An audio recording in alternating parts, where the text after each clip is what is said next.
নমস্কার সকলকে, তোমরা কেমন আছো সবাই? আশা করছি সকলে খুব ভালো আছো। সো আমি কিন্তু আজকে একটা নিত্য নতুন ভিডিও নিয়ে চলে এসেছি। আমার মনে হয় আমি এরকম ভিডিও আর আগে কখনো বানাইনি।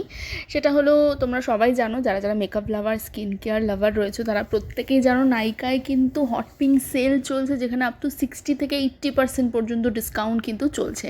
সো আমি কিন্তু নাইকা থেকে ভরপুর শপিং করে ফেলেছি, কারণ প্রথম কথা পুজোর সামনে একটা বিউটিফুল ফাউন্ডেশন তোমাদের সাথে শেয়ার করবো, আর তার সাথে কি কি শপিং করলাম সবই কিন্তু নেক্সট ভিডিওতে শেয়ার করব।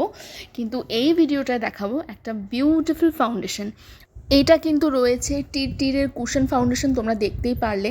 ভীষণ পিগমেন্টেড, ভীষণ লাইট ওয়েট এবং ফুল কভারেজ একটা ফাউন্ডেশন। এটার ভিতরে একটা ছোট্ট মতন কিউটসা কুশন দেওয়া আছে এবং তার ভেতরে কিন্তু ড্যাব করে ফাউন্ডেশনটাকে তুলতে হয়। দেখবে আমি নিজেই দেখিয়ে দিলাম তোমাদেরকে।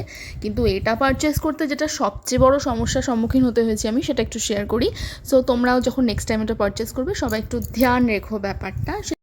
সেটা হলো, এটার শেডটা চুজ করা খুব টাফ একটা বিষয়। আমি যে শেডটা ভেবেছিলাম আমার স্কিনের জন্য একদম পারফেক্টটা একদমই ভুল ছিল। আমার স্কিন টোনটা এই শেডটার থেকে কিন্তু অনেকটাই ডার্ক টোনের। সো তোমরা দেখতেই পারবে আমি যখন এটা হাতের উপর ড্যাব করবো একদম ফেয়ার ফিনিশ আসছে, যেটা একদমই আমার স্কিন টোনের না।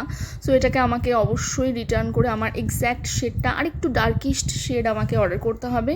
সো আমি জাস্ট তোমাদের একটা রিভিউ শেয়ার করার জন্য ভিডিওটা বানালাম। ভীষণ ভালো একটা পিগমেন্টেশন যুক্ত একটা ফাউন্ডেশন। তোমরা যদি পূজাতে হালকা টাচ আপ মেকআপ করে বের হতে চাও এবং ফুল কভারেজ কিছু সেরকম চাচ্ছ কিন্তু হেভি মেকআপ করবে না, অবশ্যই কিন্তু এই ফাউন্ডেশনটা ইউজ করতে পারো। সো ভিডিওটা কেমন লাগলো অবশ্যই জানিও। টাটা।